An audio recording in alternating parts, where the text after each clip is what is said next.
morning po mga ka-farmer. Ngayon po nandito tayo sa ating munting backyard farm.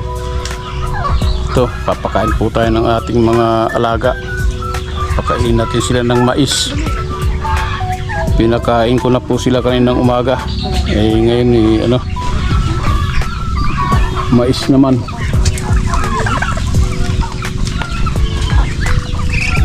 Yun po ang aking inaalagaan dito, mga manok. Mayroong 2 gansa, saka 16 na pabo, saka mga manok.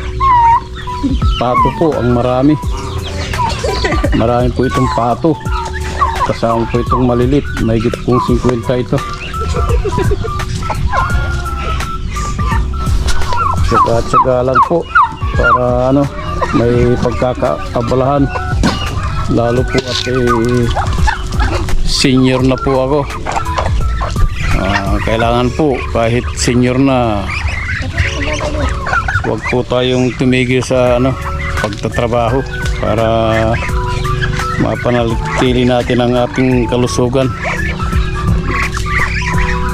Mayroon po tayong pinagkakaabalahan.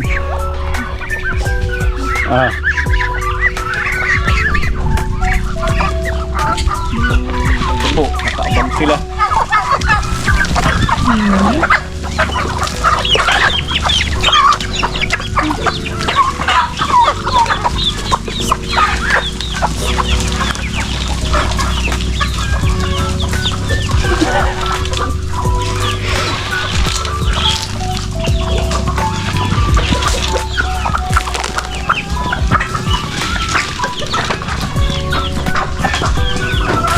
Ating rooster.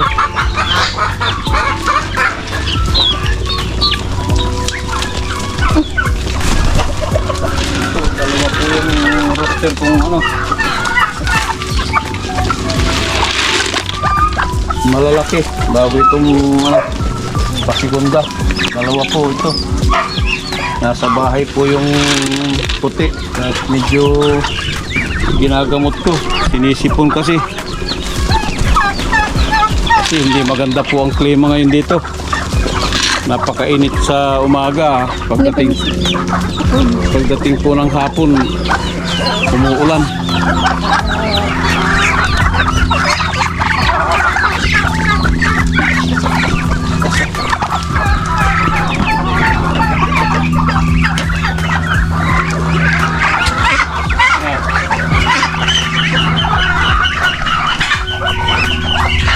Ngayon po ay itutuloy ko itong paggagawa ng kulungan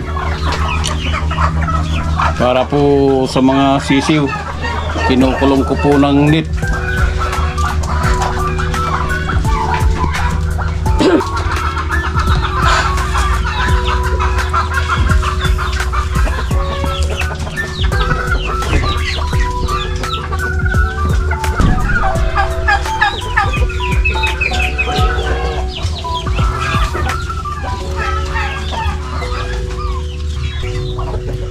Ganito lang po talaga ang pag-alaga ng mga hayop.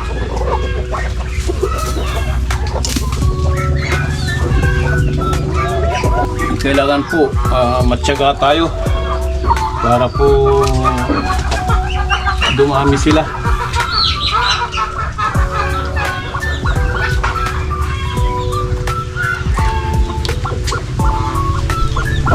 Kasi po kapag hindi natin tsatsagain, hindi natin sila mapaparami.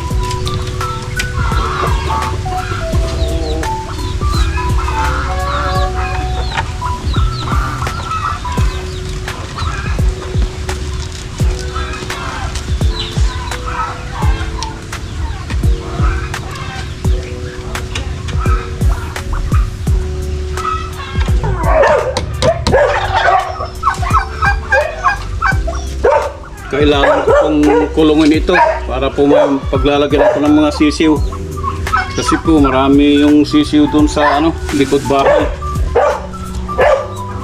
Dito ko po sila ilalagay. Hindi po pwedeng isali doon sa malalaki. Dahil kawawa silang maapak-apakan, mamamatay lang.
Kailangan ko po ng mataas na tungtungan. Mamaya ko na lang po tatapusin ito. At kailangan ko po ng tagahawak.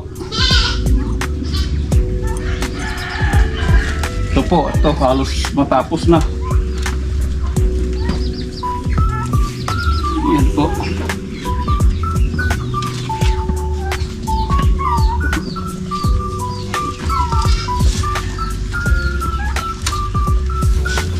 Yan. Mamaya ko na lang po aayusin ito. At kailangan po ng maghahawak mataas. Dito naman po tayo sa may asulapan.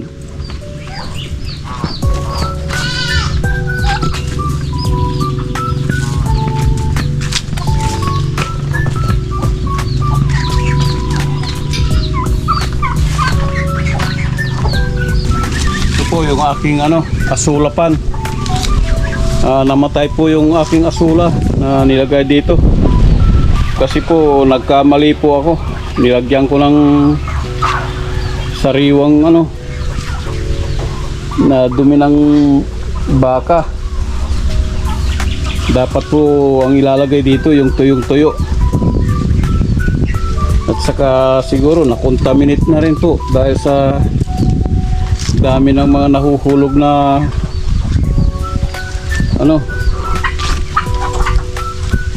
dahon ng mangga at saka itong mga dahon nitong punong ito. Nilagyan ko po ng net, kaya lang nakakapasok pa rin po yung mga palaka. Yan po, ito itlog ng palaka ito. Pagka po na yan, mature na, magkakalaglagan na po yung mga palaka dyan, maliliit. Ang tinatawag ng tadpoles, mayroong buntot pa. Pero kapag habang lumalaki po, nawawala yung buntot, nagkakapa siya. Ito po, lilinisin ko lang itong pagtsatsagaan ko pong linisin ito. Mano-mano ko po na papalahin para po malinisan at malagyan po ulit ng panibagong asula. Saka po sa susunod po lalagyan ko na po ng kahit 2 pirasong hito para po may mga ngain dito sa mga itlog ng palaka. Kasi po ang bilis nilang dumami. Kahapon maraming palaka dito, nag-aalisa na siguro nung gabi, nagtalunan na palabas kasi nawala na ng tubig. Binutas ko po yung tagiliran ng gumawa po ako ng butas dito para po lumabas yung tubig niya. Kasi po nag-try po akong limasin, napakahirap po dahil ang daming tubig. Ginawa ko po, binutas ko lang po yung tagiliran. Yan, lumabas po yung tubig.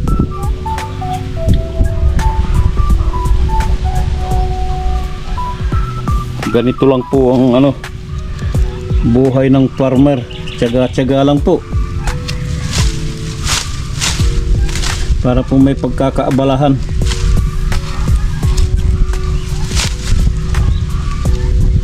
Kasi po mahirap po yung wala tayong ginagawa, lalo tayong manghihina. Sa mga katulad ko pong senior, huwag po kayong tumigil ng paggawa kahit po paunti-unti lang. Mas maigi po yung may pinagkakaabalahan. Nai-exercise po ang ating katawan, pinagpapawisan tayo, hindi tayo magiging sakitin. Kasi po kung hindi na tayo kikilos at maghihintay na lang po tayo ng ating pensyon,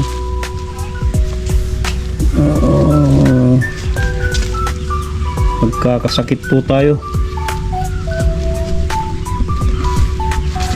Hanggat maaari po, galaw-galaw po para humaba pa ang ating buhay. At least po may pinagkakaabalahan.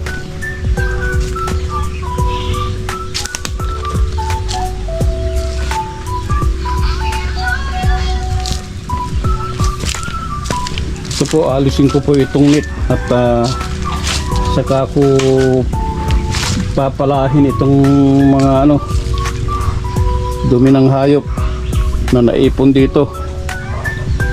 Kapag nalinis na po ito, aayusin ko po yung binutas ko doon sa tagiliran,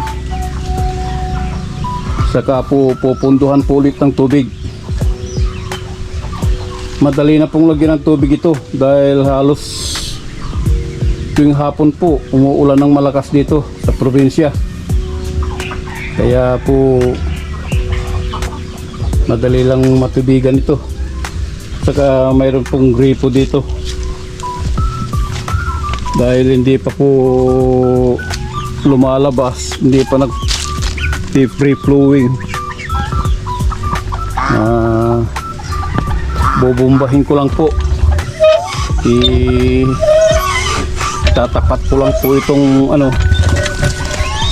pipe, mapapatubigan ko na po siya. Yan po. Pero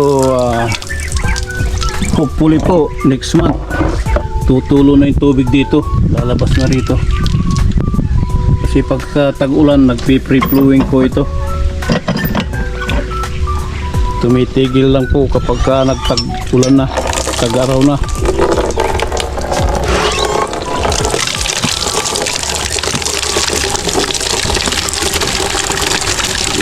Ganito po, manual pumping po. Ito po ang source ng ating tubig dito.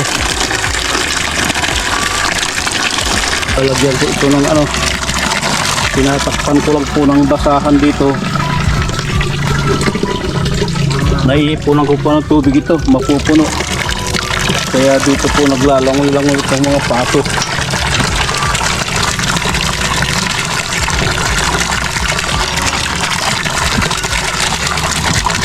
Maganda po itong pisto ng gripo dahil malilim.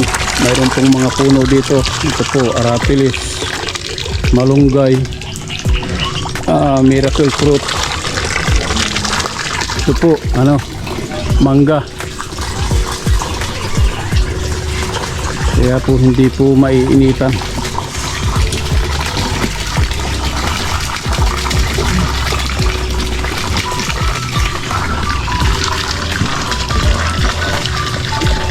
Ang bilis po lumaki ng mga pato rito.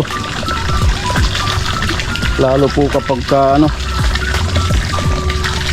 mayroong tubig. Ang pato napakahilig sa tubig. Mayat maya nakasubsob sa tubig. Saka ang pato kapag maraming tubig, maganda itsura nila, malilinis sila. Malilinis sa mga balhibo nila. Hindi po sila gusgusin.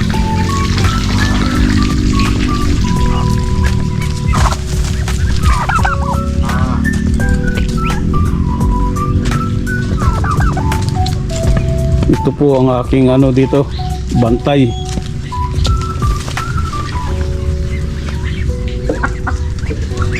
Kasi po mayroong mga pumapasok ditong mga kapag walang alagang aso.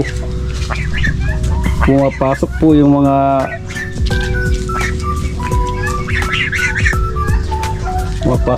pusa.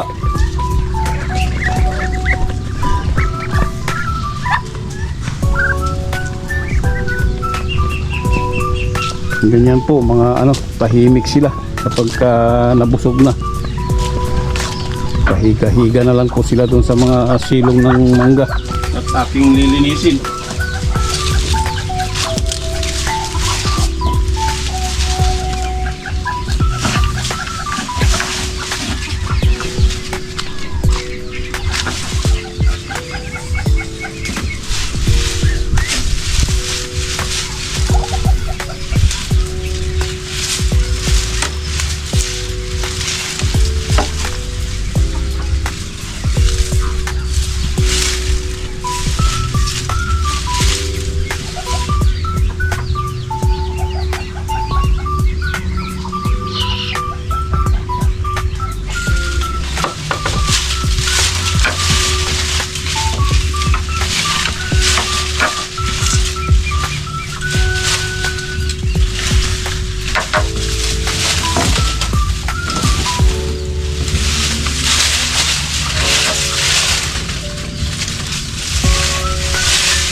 Yan po, kapag po nalinis ko na ito,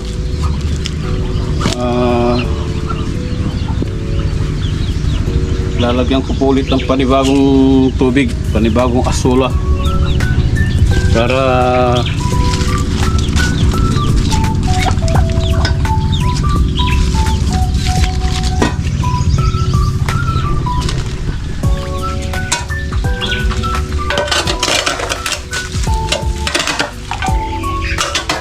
ikabot mo ngayon, Rick.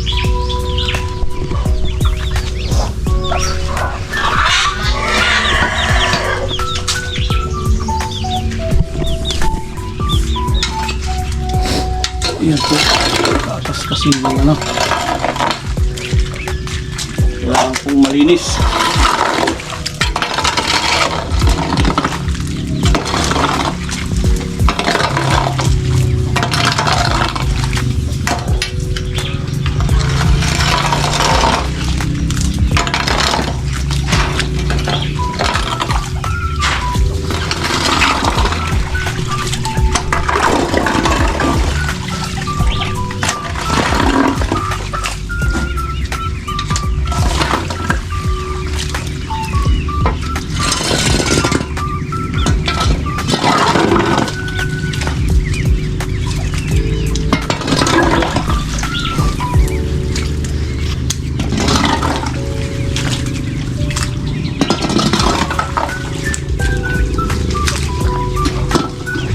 Ganito lang po talaga ang mag-farming. Kailangan po hindi tayo masilan. Hindi tayo kahit po anong trabaho.